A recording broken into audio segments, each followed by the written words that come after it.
Hey, it's the Abstractionist. I am here with the deck review. I just never did it, so ooh, I have a lot of videos saved on my thing. This is the first time that's come up to where I have time. Interesting. So okay, so we have the Wild Unknown Alchemy deck and guidebook, Kim Cran's. So basically this is the final deck. The final deck she's doing, I think, in her series. There's 4 decks total. Her most known deck would be the Wild Unknown Tarot deck, and then she has the Wild Unknown Animal Oracle. Then she did the archetypes, and now she's doing the alchemy. I have all 4 of them, and yeah, so I was I knew I was going to get this one because I was I have the rest of them. I'm getting the last one so it can go in the collection and it's complete, right? And so basically that's what I did. So, this one is the 4th one. It deals more with alchemy. I guess it in the, I'm gonna say traditional sense. How can I describe it? There's a system to alchemy when it talks about sulfur and gold and all that kind of stuff that I never really studied and don't care to study. But I feel there's a whole system. I won't read. So let's just read the back, because it's really hard to describe for me because I don't study in particular. I just use it in a different way. So the alchemy part doesn't even phase me. That's not even what I'm not even on that.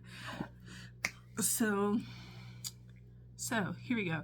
A journey of discovering the gold within. Alchemy weaves together the physical and mystical aspects of our lives. There we go.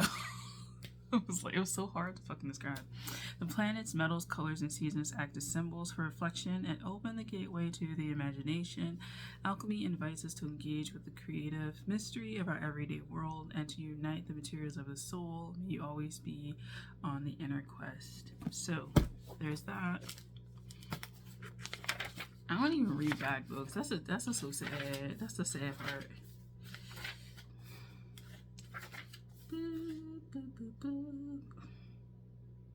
Really?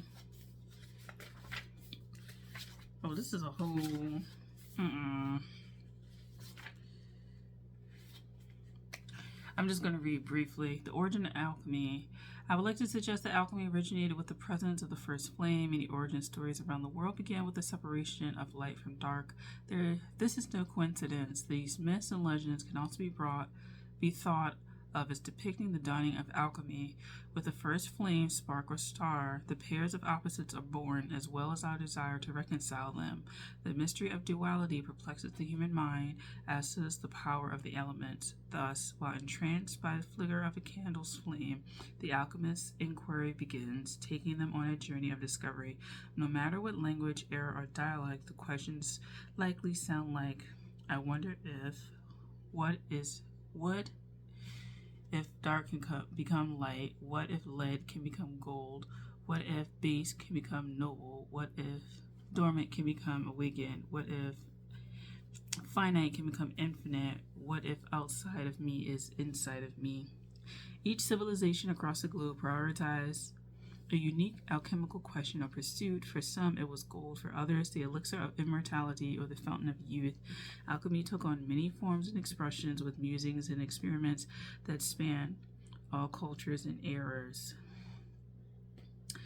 I'm not reading the rest of this, but basically, it's that is her description in there. It's actually a pretty nice book. So, okay, basically it follows the same format of the archetypes. So if you like the archetypes, you probably will like this. And yeah, I think you would like this. But it's dealing more with planets and more conceptual expression. Like, I don't know how to describe it. Anyway, it's a hexagonal shape. And it just looks like that.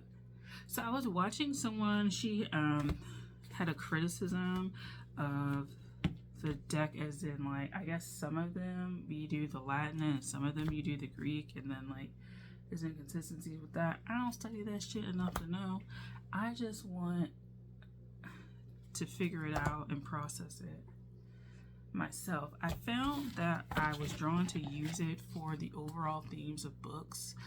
So it's less of a deck that I'm curious to use for myself, really. Like, I'm not saying open. I'm not really curious to use this for myself. I'm not really curious to use it for others. I'm not curious to use it in any reading outside of, yeah, like, I'm not curious enough to use it in that way. I'm curious to use it about books and what we're seeking when we're seeking knowledge, and what is showing up for that. So, you know, it's a really interesting deck for that, because the guidebook, I like her guidebooks because the format, especially for the last two decks, has been like, it's been like a paragraph here, then there's like reversed and upright, and then there's like questions and like things, like noted things to kind of pay attention to, not necessarily within the landscape of the card, but just like common philosophical, not common, but philosophical questions or inquiries about things.